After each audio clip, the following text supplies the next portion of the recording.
Hi friends, welcome back to my YouTube channel Krishna law classes. तो हम देख रहे थे सीआरपीसी में सेक्शन 23 तक हम कवर कर चुके थे। एग्जीक्यूटिव मजिस्ट्रेट हमने लास्ट वीडियो में कवर किया था। आज हम देखेंगे लोक अभियोजक पब्लिक प्रोसिक्यूटर्स के बारे में। ठीक है, तो ये सेक्शन 24, 25 और 25 लोक अभियोजक और अभियोजन निदेशालय के बारे में हमें बताते हैं। तो अपराधों के मामलों में राज्य अभियुक्त के अभियोजन हेतु उत्तरदायी होता है। जो क्रिमिनल केसेस होते हैं तो पूछा भी जाता है क्वेश्चन प्री में कि क्रिमिनल केसेस में अभियुक्त के अभियोजन हेतु कौन उत्तरदायी होता है। तो स्टेट गवर्नमेंट होती है, मतलब जो अभियुक्त होता है उसकी तरफ से केस जो लड़ता है वो सरकारी अधिवक्ता ही लड़ते हैं।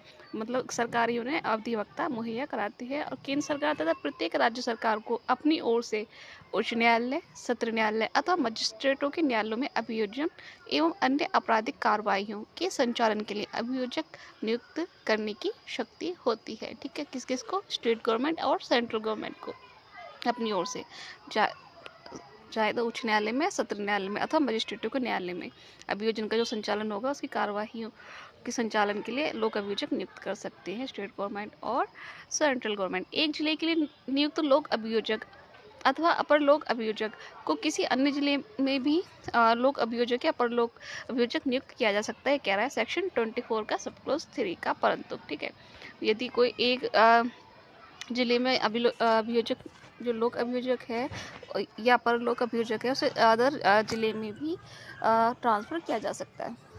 ठीक है, किसी जिले के लिए लोक अभियोजक अथवा अपर लोक अभियोजक नियुक्त किए जाने के योग्य व्यक्तियों के नामों का पैनल सेशन न्यायाधीश के परामर्श से जिला मजिस्ट्रेट द्वारा तैयार किया जाता है।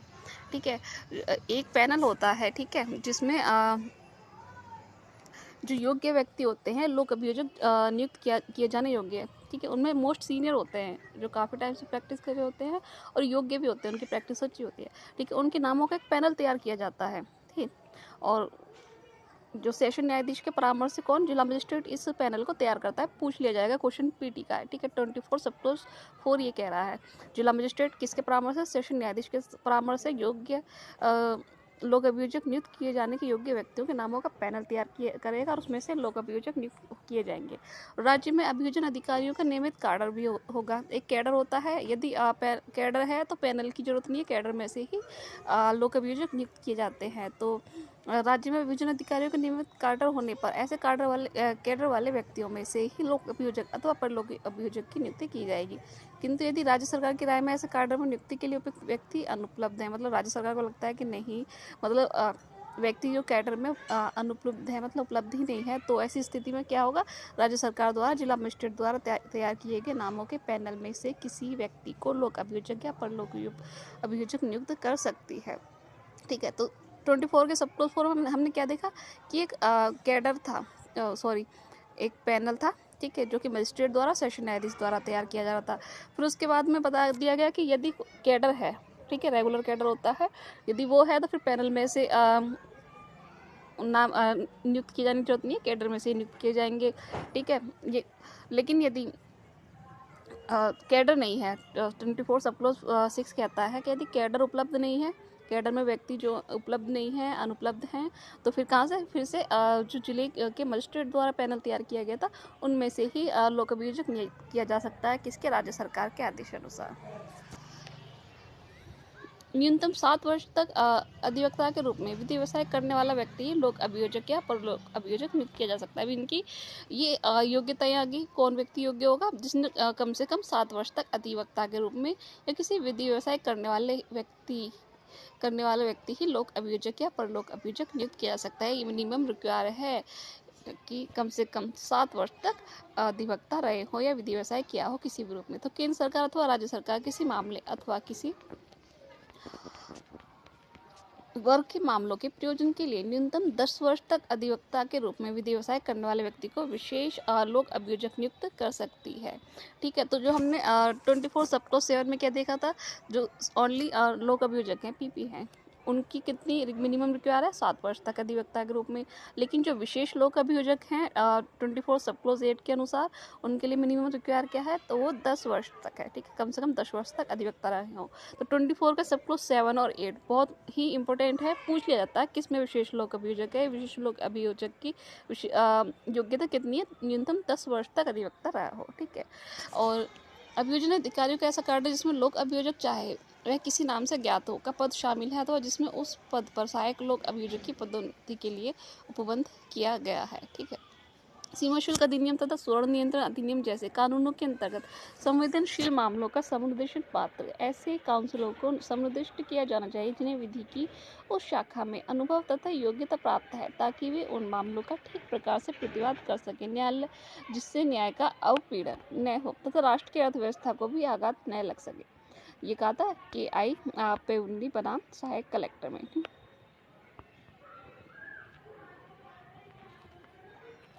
नेक्स्ट है लोक अभियोजक दंड प्रक्रिया संहिता की धारा 24 के अधीन लोक अभियोजक के रूप में नियुक्त किया गया हो अथवा वह इस प्रकार नियुक्त किए गए लोक अभियोजक के निर्देशानुसार कार्य करता हो, ठीक है। ये कहा था राजस्थान राज्य बनाम श्रीमती मनभर ने।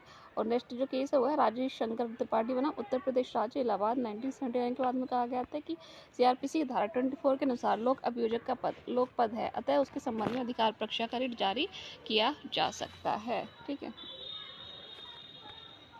तो इसमें साफ साफ कह दिया जो लोक अभियोजक का जो पोस्ट है, पद है, कैसा है, लोक पद है, ठीक है।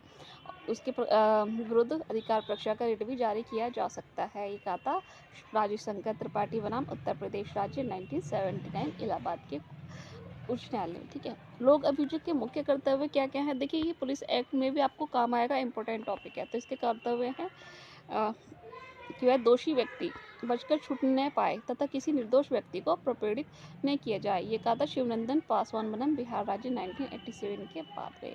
और श्रीलेखा विद्यार्थी कुमारी बनाम उत्तर प्रदेश राज्य 1991 के बाद में, ठीक है। दंड प्रक्रिया संहिता अधिनियम 2005 के द्वारा 24 सब क्लोज 4 के प्रोन्नति के पश्चात निम्नलिखित स्पष्टीकरण जोड़ा गया है, ठीक है। CRPC अमेंडमेंट 2005 के द्वारा। तो इसमें कहा गया है कि अभियोजन अधिकारियों का नियमित कार्य से अभियोजन अधिकारियों का वह नियमित कार्य है। अभी पूछ लिया जाएगा कैडर होता क्या है, जिससे लोक अभियोजक का चाहे वह किसी भी नाम से ज्ञात हो पद सम्मिलित है, ठीक है। PP हो किसी चाहे वह किसी भी नाम से हो, जिसमें उस पद पर सहायक लोक अभियोजक की चाहे वह किसी भी नाम से ज्ञात हो पदोन्नति के लिए बंद किया गया है। मतलब ये उनके नाम की एक तरह से बंद किया गया है कि ये सहायक लोक अभियोजक हैं या उसके लिए योग्यता रखते हैं, इस तरह से वो बंद किया गया है, तो वही होंगे। अभियोजन अधिकारी से लोक अभियोजक अपर लोक अभियोजक या सहायक लोक अभियोजक के कर्तव्यों का निर्वहन करने के लिए इस संहिता के अधीन नियुक्त किया गया व्यक्ति विपरीत चाहे किसी भी नाम से ज्ञात हो, ठीक है। अभी अभियोजन अधिकारी आ गया है। तो अभियोजन अधिकारी कौन है, ऐसा लोक अभियोजक या अपर लोक अभियोजक या सहायक लोक अभियोजक के कृत्यों का निर्वहन करने के लिए संहिता के अधीन जिसे नियुक्त किया गया है वह विपरीत चाहे किसी भी नाम से ज्ञात हो।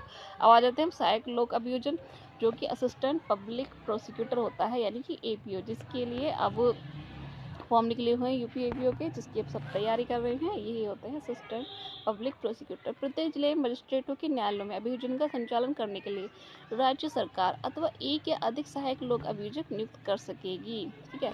प्रत्येक जिले में मजिस्ट्रेटों के न्यायालयों में अभियोजन का संचालन करने के लिए, ठीक है। अब ये मजिस्ट्रेटों के न्यायालय में था, ऊपर हमने क्या देखा था, हाईकोर्ट और सेशन कोर्ट के लिए था, ठीक है। तो ये कहाँ पर होते हैं सहायक लोक अभियोजक APO, ये डिस्ट्रिक्ट में होते हैं।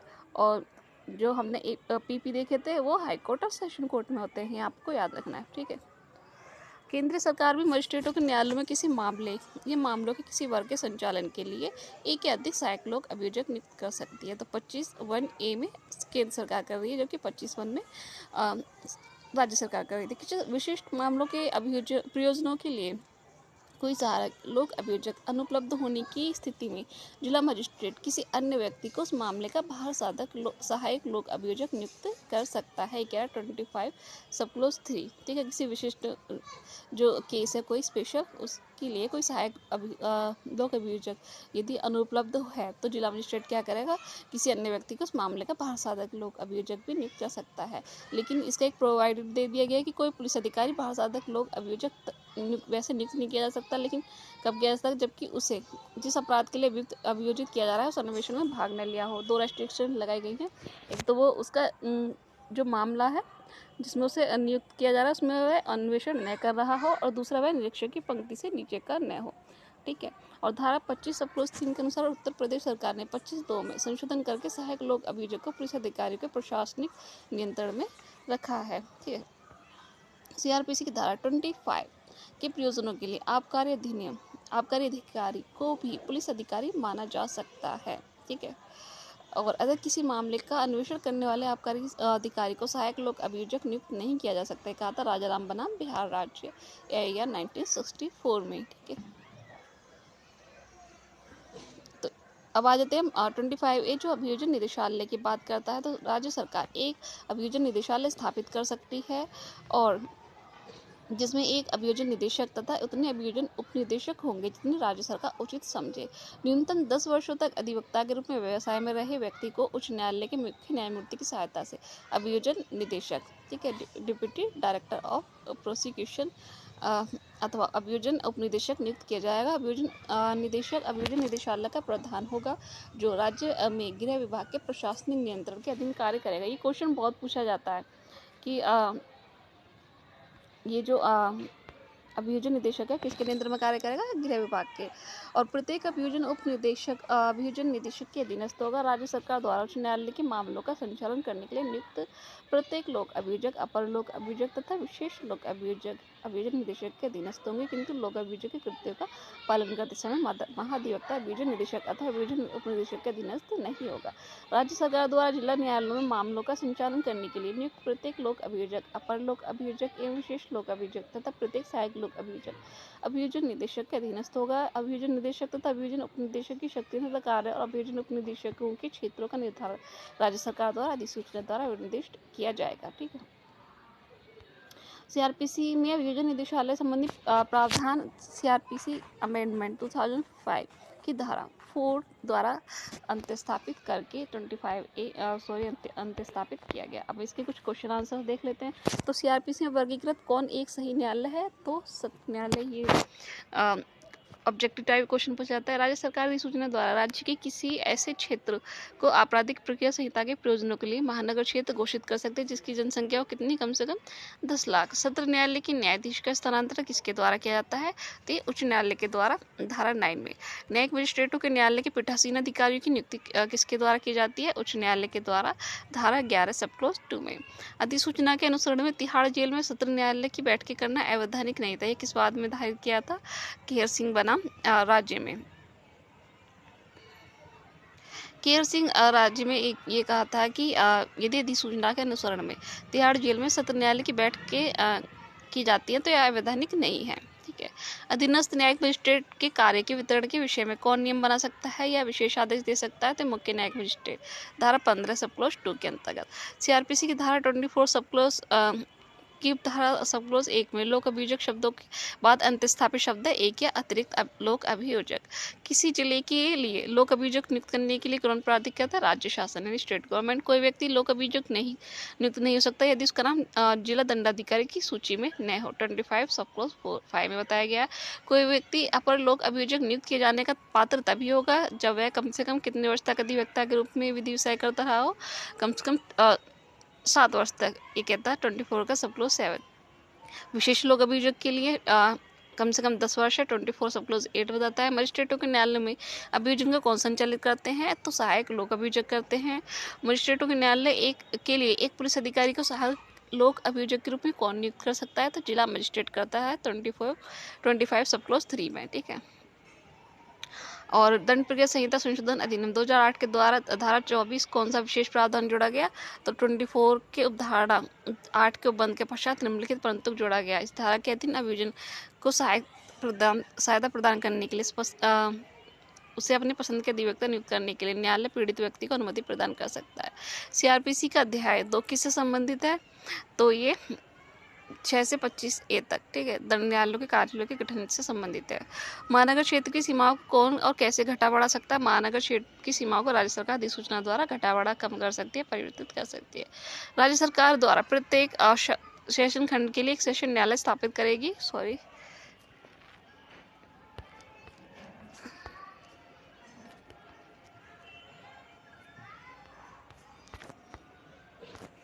I am sorry for inconvenience.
तो सहायक लोक अभियोजक की नियुक्ति से संबंधित बंद सीआरपीसी में धारा 25 में व्यवस्थित है। और सहायक लोक अभियोजक की नियुक्ति कौन और किस लिए करता है? तो इनकी नियुक्ति राज्य सरकार मजिस्ट्रेटों के न्यायालयों में अभियोजन के संचालन करने के लिए करती है।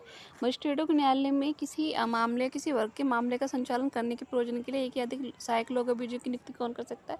केंद्र सरकार कर सकती है। धारा 25 में यदि कोई सहायक लोक अभियोजक किसी विशेष मामले के प्रयोजन के लिए उपलब्ध नहीं है तो किसी अन्य व्यक्ति को उस मामले के बाहर सहायक लोक अभियोजक कौन नियुक्त कर सकता है? जिला मजिस्ट्रेट कर सकता है। कोई पुलिस अधिकारी कब सहायक लोक अभियोजक नियुक्त किया जा सकता है? तो संहिता की धारा 25 सब 3 के तो के अनुसार कोई पुलिस अधिकारी 2 परिस्थितियों में लोक अभियोजक नियुक्त किया जा सकता है। यदि उसने उस अपराध के अन्वेषण में भाग नहीं लिया है जिसके बारे में अभियोजित किया जा रहा है या यदि वह निरीक्षक की पंक्ति सी के नीचे का नहीं है। संहिता की धारा 25 पर राजा रामबन बिहार राज्य का मामला क्या प्रकाश डालता है? तो इस प्रकरण में कहा गया कि आबकारी अधिकारी को भी धारा 25 के प्रयोजन के लिए पुलिस अधिकारी माना जा सकता है। इसलिए ऐसा आबकारी अधिकारी जिसने किसी मामले का अन्वेषण किया है सहायक लोक अभियोजक के रूप में नियुक्त नहीं किया जा सकता। उत्तर प्रदेश राज्य बनाम जयपाल सिंह नरेश का प्रकरण किस बिंदु पर है? तो इसमें कहा गया कि 25 सब क्लॉज 2 के परंतु जिसके द्वारा राज्य सरकार को यह शक्ति प्रदान की गई है कि वह लोक अभियोजक को पुलिस अधिकारियों के नियंत्रण के अधीन रख सकती है के विषय पर यह संशोधन द्वारा उत्तर प्रदेश 1976 में योजित किया गया है। तो ये तो हो गया हमारा आज का टॉपिक। बाकी हम न्यायालयों की शक्ति देखेंगे, powers of court, next video में। आज के लिए इतना ही, धन्यवाद।